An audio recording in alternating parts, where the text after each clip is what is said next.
అందరికీ నమస్కారములు. తెలివికి నిదర్శనం తప్పులు ఎత్తి చూపడం కాదు, దానికి పరిష్కారం వెతకడం.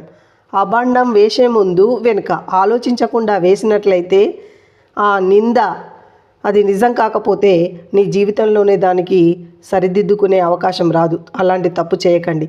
వ్యక్తిత్వం, మనస్తత్వం రెండు రకాలు.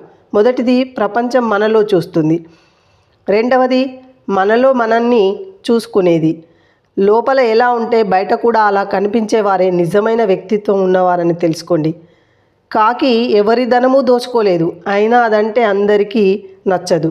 కోకిల ఎవరి ధనము ఇవ్వలేదు, అయినా అదంటే అందరికీ ఇష్టం. అంటే ఇక్కడ చూడండి, తీయగా మాట్లాడితే అందరికీ నచ్చుతాం. కాబట్టి మీకు కూడా ఈ మాటలు నచ్చితే తప్పకుండా లైక్ చేయండి, కామెంట్ చేయండి, సబ్స్క్రైబ్ చేసుకోవడం మాత్రం మర్చిపోకండి మిత్రమా. ధన్యవాదములు.